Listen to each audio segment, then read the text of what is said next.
আবারও অশান্ত বাংলাদেশ, ফের বঙ্গবন্ধুর বাড়িতে হামলা। ভাষণ দেবেন হাসিনা, এই ঘোষণা হতেই ধানমন্ডির বাড়িতে ভাঙচুর চালানো হলো। একেবারে বাড়ির ভেতরে ঢুকে যথেচ্ছ ভাঙচুর চালানো হলো। বঙ্গবন্ধুর ধানমন্ডির বাড়িতে এরপর আগুন পর্যন্ত ধরিয়ে দেওয়া হয়। মুজিবুর রহমানের বাড়ি বুলডোজার দিয়ে গুঁড়িয়ে দেওয়ার হুঁশিয়ারি দেওয়া হয়। দেখছেন সেই ছবি।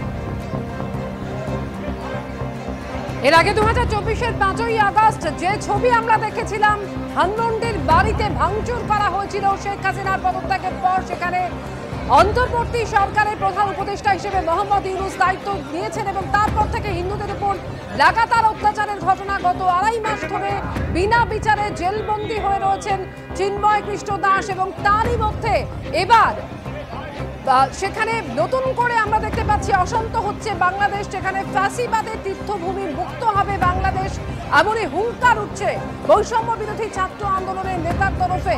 এর আগে গত 2024-এর 5ই আগস্ট শেখ হাসিনা সরকারের পতনের পর ধানমন্ডির বাড়িতে এভাবেই ভাঙচুর করা হয়েছিল।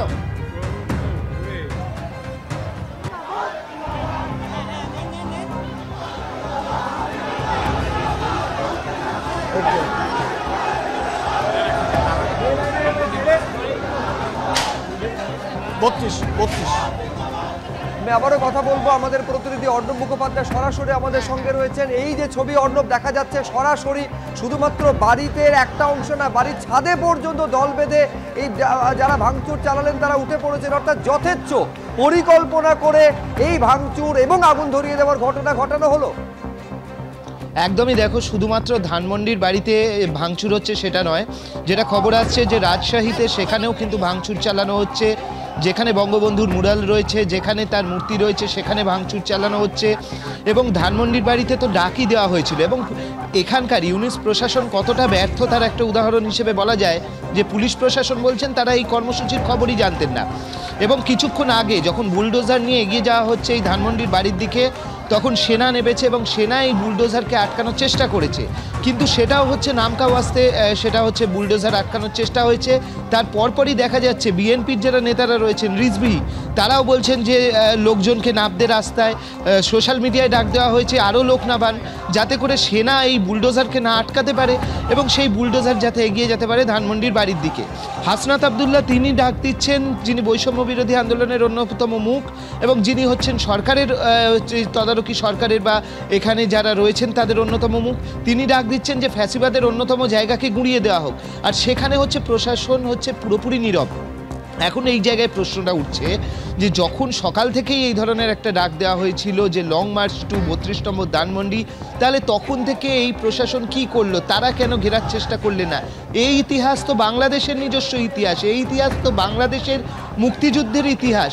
শেখ হাসিনা তিনি বলছেন যে এই বাড়িটা তিনি দিয়ে দিয়েছিলেন, এখানে তার পরিবারের কেউ থাকতেন না, তার সঙ্গে ইতিহাস যুক্ত আছে, ব্যক্তি হাসিনার কোনো যোগ নেই। তাহলে সেই জায়গা থেকে এই বাড়িটাকে কেন বেছে নেওয়া হলো? এবং তারা বারবার স্লোগান দিচ্ছেন যে মুজিববাদ নিপাত যাক, এবং সেই স্লোগান দিয়ে তারা এই বাড়ি ভাঙার দিকে এগোচ্ছেন এবং যেখানে মদত পাচ্ছেন হচ্ছে পুলিশ প্রশাসনেরও, তারাও উদাসীন হয়ে এই কাজে সহায়তা করছেন। একেবারে সঙ্গে থাকো অর্ণব। অর্থাৎ বাংলাদেশের পরিস্থিতিতে সমস্ত রকম আইন শৃঙ্খলার একেবারে ঊর্ধ্বে আজকের এই ছবি ফের একবার তার চোখে আঙুল দিয়ে প্রমাণ করলো।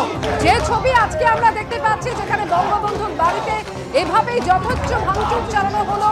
এর আগে নিশ্চয়ই আপনাদের মনে থাকবে 2024-এর 5ই আগস্ট যখন বঙ্গবন্ধুর মূর্তি এভাবে ভেঙে দেওয়া হয়েছিল বুলডোজার দিয়ে। আর তারপর আজকে ফের আমরা দেখতে পেলাম বঙ্গবন্ধুর বাড়িতে একেবারে ভাঙচুর চালানো হলো, আগুন ধরিয়ে দেওয়া হলো।